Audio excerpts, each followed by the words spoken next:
Thanks so much for joining us, Champ. Pleasure, Appreciate Jim. it. So, a new book. Yes. Very thick. Yes. The Undisputed Truth. And Broadway show, HBO special. You're going to start boxing promoting. Yeah. What's the goal here? Is this a redemption, or is this just the next phase of your life? What are you hoping for? I don't want anything. I want to entertain people. You know, I don't believe in redemption. No one can redeem themselves. It's either they want to change their lifestyle or they don't. There's no such thing as we're going to redeem ourselves. We don't forget what happened in the past. People always say, forget that. But we never forget, do we? We never forget. The incredibly difficult childhood that you write about. You got into robbing people when you were 7. You really had no supervision, nobody teaching you right from wrong. Well, the people that was over my house, you know, they were pretty much into the fast street life, and I realized that was the life I was into, because everybody in my house was pretty much, even though they were nice people, they came across as nice people, they always were into some kind of vice or something. How does it shape you mentally as an athlete? When Customato trained you, you were fierce in the ring. You would get into the ring and people were scared of you. Were you channeling the anger that you had from your childhood, or was it just something completely different? Well, it could have been that as well. You know, I think a lot of it had to do with that. You know, a great part of it had to do with that, because I never wanted to live that life again. And I realized that every fight was a decision, or if I'm going to go back to that lifestyle or not. So I really took competition extremely serious. It wasn't like most kids, we're going to win a trophy, and my parents came and they supported me. All right, we got Pop Warner or softball. No, every fight as a kid was extremely serious to develop to the next stage of my career, my success as far as becoming a heavyweight champion. Are you following at all the stories about the kids that do this knockout game? What do you think of it? What do you make of it? Hey, I think that's just really some bad stuff, you know, and it's really bad, and I believe those people should be dealt with. Only thing I only saw them knock out one guy, everybody else was women.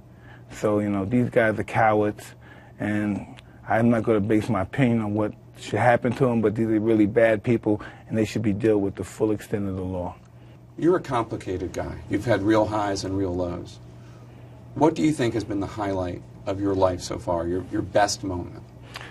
I don't know, maybe getting off drugs, just living my life now. This is the highlight of my life now. Yes, not in jail. I didn't kill anybody. No one killed me. I don't have no complicated life right now. You know, life is not a bowl of cherries even now, you know. Why not? Because, you know, I'm just dealing with life on life terms. I'm dealing with people. I have different children from different people, so it's just, that's never an easy situation. But I'm just happy that my children didn't turn out like I did, you know. But there's always a struggle in situations like that.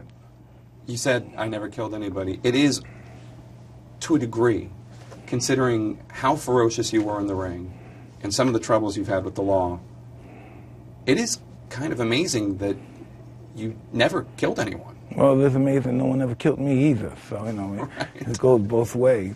I tried the best of my ability the last 5 years to live my life as like a productive citizen of society. Residuals and residue of a life that had so much potential and just didn't reach its highest potential. You feel like you didn't reach your highest Absolutely not, you know. You were the heavyweight champion of the world. I could have been better.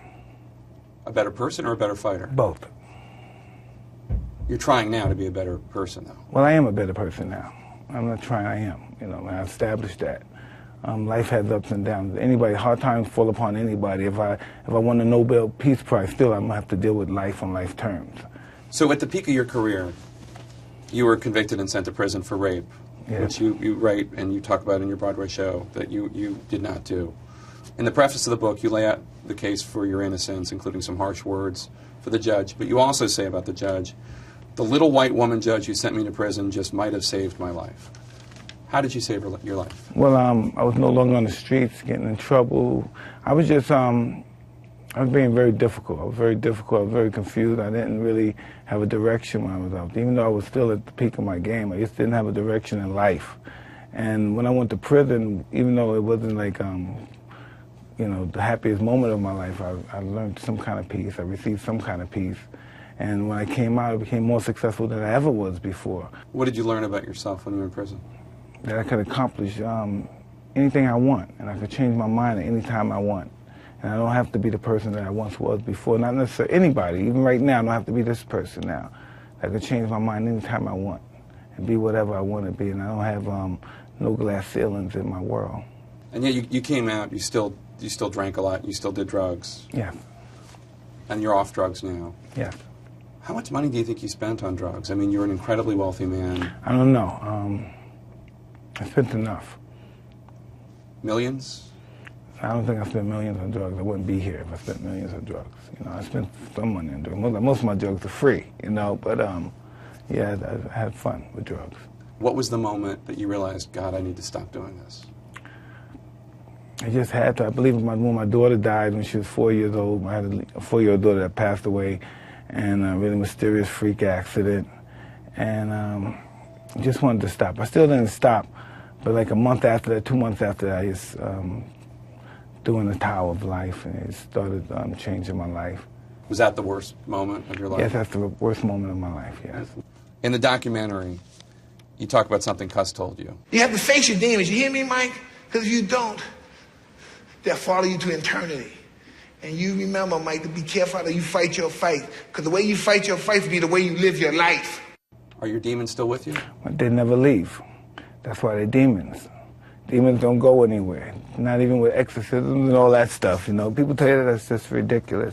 Your demons stay with you for the rest of your life. It's just, as I said, Custer, you have to deal with them. Well, I wish you peace. Thank you very much. Thanks for the interview. I appreciate it.